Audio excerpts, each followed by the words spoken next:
Our next topic is offer and acceptance. So, you have already learned what are the essential elements of a valid contract. So, under that, first point is agreement.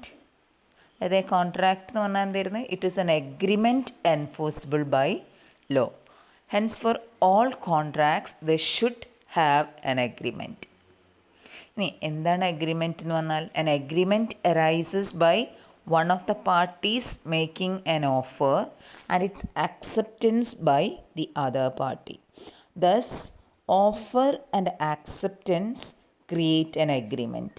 അതായത് ഞാൻ നിങ്ങളുടെ അടുത്ത് പറയാണ്, I am ready to sell my house for 50 lakh and you are accepting the offer.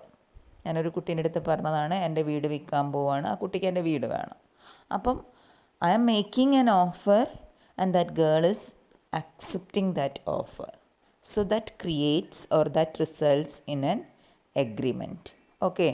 അപ്പം agreement എന്ന് പറഞ്ഞാൽ എന്താണ്? Offer and acceptance.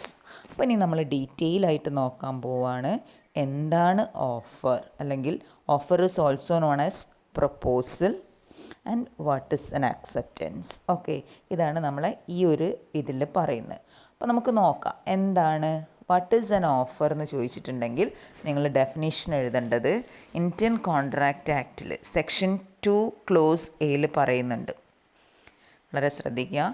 When one person signifies to another his willingness to do or abstain from doing anything with a view to obtaining the assent of that other to such act or abstinence he is said to make a proposal. അതായത് ഇവിടെ പറയുന്നത് എന്താണെന്ന് വെച്ചാൽ when one person signifies to another, ഞാനിപ്പം നിങ്ങളോടാണല്ലോ അറിയിച്ചത് എൻ്റെ വീട് വിൽക്കാനുണ്ട് എന്നുള്ളത്. അതേപോലെ when one person signifies to another his willingness to do, എൻ്റെ വില്ലിങ്നെസ് എന്തായിരുന്നു? വീട് വിൽക്കുക എന്നുള്ള. His willingness to do or abstain from doing anything. ചിലപ്പം ചെയ്യാം, അതായത് ഒരു പോസിറ്റീവ് ഓഫർ ആയിരിക്കും തരിക, ചിലപ്പോൾ നെഗറ്റീവ് ഓഫർ ആയിരിക്കും. മനസ്സിലായോ? So to do or abstain from doing anything. ഇനി ഇങ്ങനെ എന്തിനാണ് കൊടുക്കുന്നത് എന്നാണ് പറയുന്നത്? With a view to obtaining the assent of that other, മറ്റേ വ്യക്തിയുടെ അസെൻറ്റ്, കൺസെൻറ്റ് കിട്ടാൻ വേണ്ടിയിട്ടാണ്. മനസ്സിലായല്ലോ? With a view to obtaining the assent of that other to such act, അങ്ങനെയുള്ള ആക്റ്റുകൾ അല്ലെങ്കിൽ abstinence he set to make a proposal. അങ്ങനെയാവുന്ന സമയത്താണ് നമ്മൾ എന്ത് പറയുന്നത്?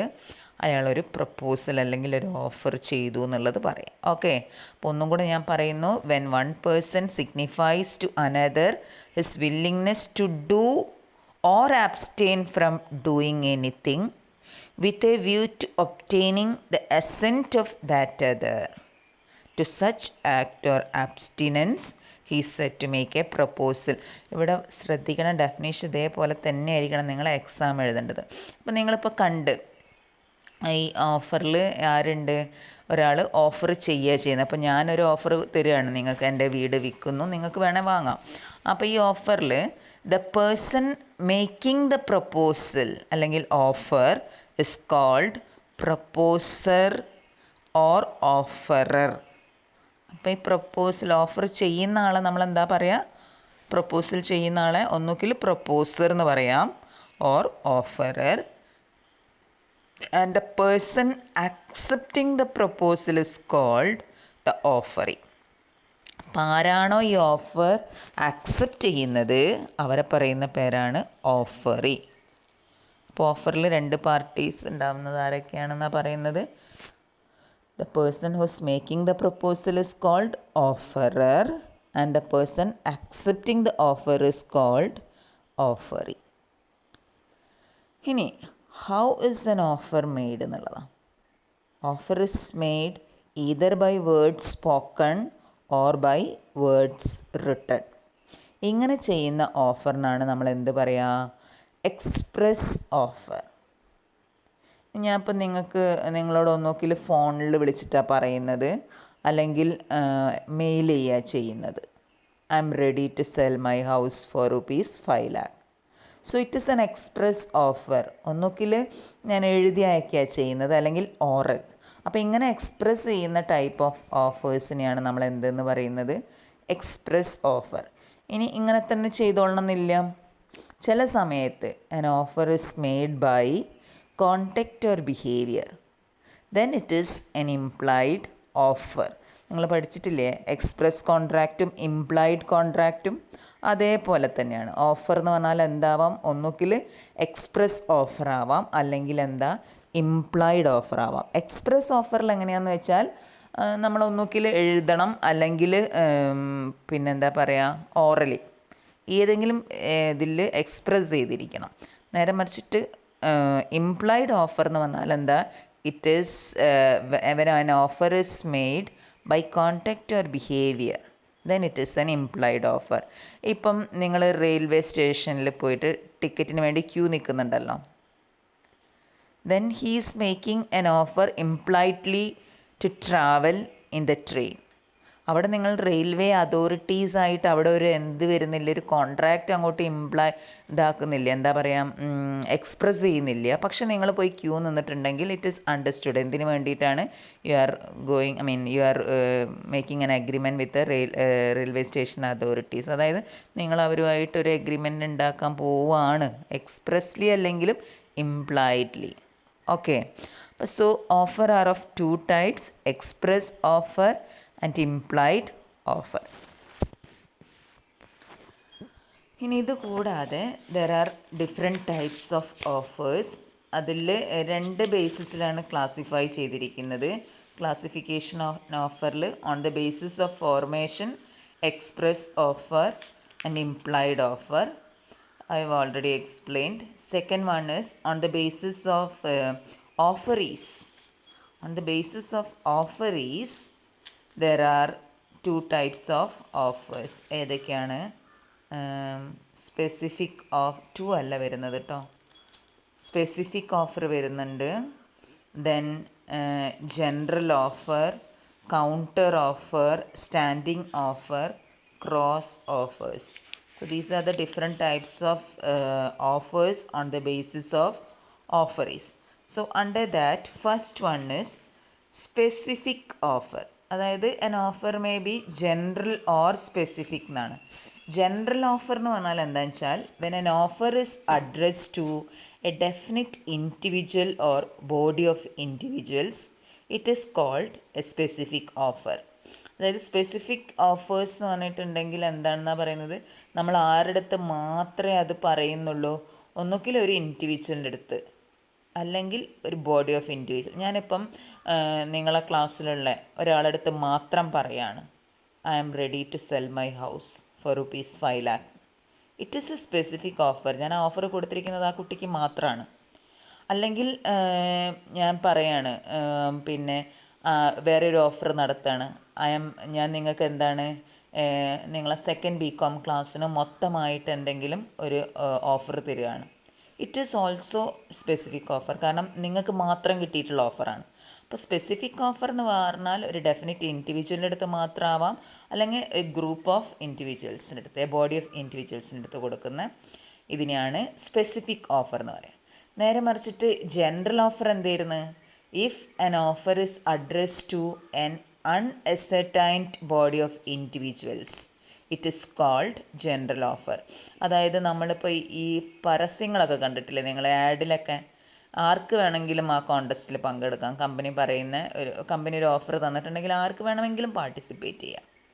അങ്ങനെയുള്ള ടൈപ്പ് ഓഫ് ഓഫേഴ്സിനെയാണ് എന്തെന്ന് പറയുന്നത്? General offers. It is made to the world at large. It is also known as offers at large.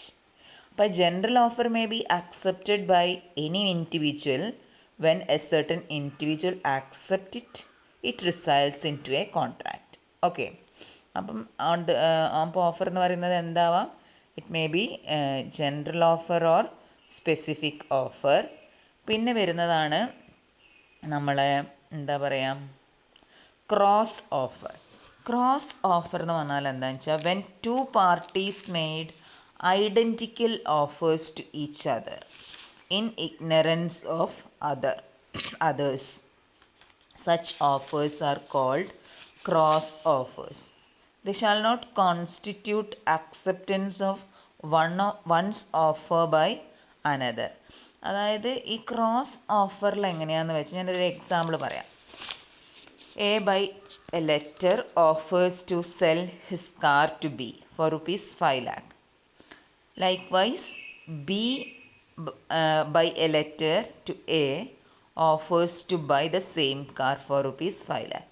Both the letters cross each other in the postal transit.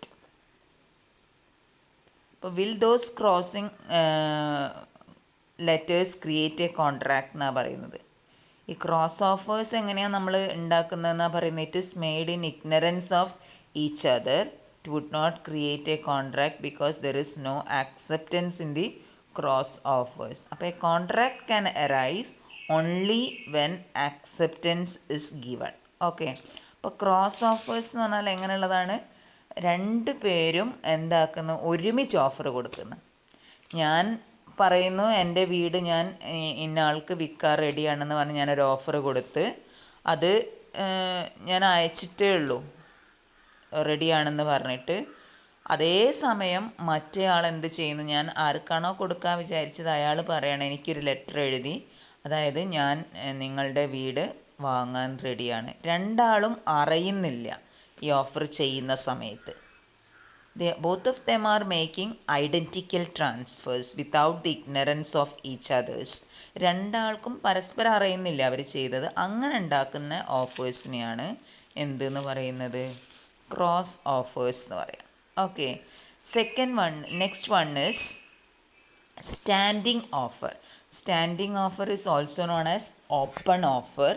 ഇവിടെ എങ്ങനെയാണെന്ന് വെച്ചാൽ an offer for a continuous supply of a certain article at a certain rate over a definite period. അതായത് standing offer എന്ന് പറഞ്ഞാൽ ആ offer കുറേ കാലത്തേക്ക് നിലനിൽക്കും. ഫോർ എ ഡെഫിനിറ്റ് പീരിയഡ് എന്നാണ് പറയുന്നത്. When large quantities of goods are required by railways or other bodies from time to time, it is usual to call tenders or supply of such goods. In such cases there exist standing offer. മനസ്സിലായല്ലോ? നമ്മളൊരു വർഷത്തേക്കുള്ളൊരു offer നടത്തുക. അതായത് ഞങ്ങൾ ഒരു വർഷത്തേക്ക് നിങ്ങളെ വീട്ടിലേക്ക് വേണ്ട എല്ലാ സാധനങ്ങളും സപ്ലൈ ചെയ്തോളാം എന്ന് പറഞ്ഞിട്ട് ഇപ്പോൾ ഏതെങ്കിലും ഒരു സൂപ്പർ മാർക്കറ്റ് നിങ്ങൾക്കൊരു ഓഫർ തന്നിട്ടുണ്ടെങ്കിൽ it is A standing offer.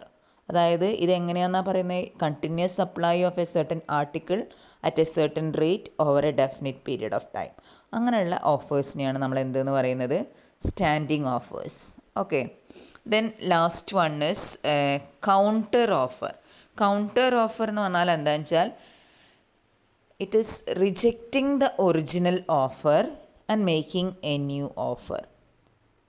That new offer is known as counter offer. For example, A offers to sell his house for rupees 2 lakh to B. B accept its purchase for rupees 1 lakh. ഇവിടെ ശ്രദ്ധിക്കണം, 2 ലക്ഷത്തിന് ഞാൻ വീട് വിൽക്കാൻ റെഡിയായി, പക്ഷെ നിങ്ങൾ എത്രയ്ക്ക് വാങ്ങാൻ റെഡിയായി? 1 ലക്ഷത്തിന്. അപ്പോൾ ഏതാണ് ശരിക്കും കൗണ്ടർ ഓഫർ എന്ന് പറയുന്നത്? എന്താ? ഏതാണോ ആക്സെപ്റ്റ് ചെയ്തത് ദാറ്റ് ഇസ് കൗണ്ടർ ഓഫർ. അപ്പോൾ കൗണ്ടർ ഓഫറിൽ എങ്ങനെയാണ് വരുന്നതെന്ന് വെച്ചാൽ റിജക്റ്റിംഗ് ദ ഒറിജിനൽ ഓഫർ. അതായത് ഞാൻ പറഞ്ഞ 2 ലക്ഷം ഉണ്ടല്ലോ, അതായിരുന്നല്ലോ എൻ്റെ offer. Rejecting the original offer and making a new offer. ശരിക്കും it is not a valid acceptance. കേട്ടോ, ശ്രദ്ധിക്കണം.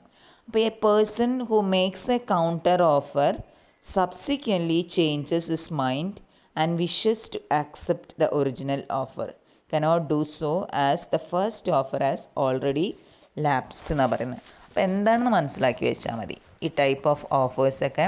അപ്പോൾ ഞാൻ ഒന്നും കൂടെ പറയാം. General offer, specific offer, then cross offers, standing offer, and last one is counter offer.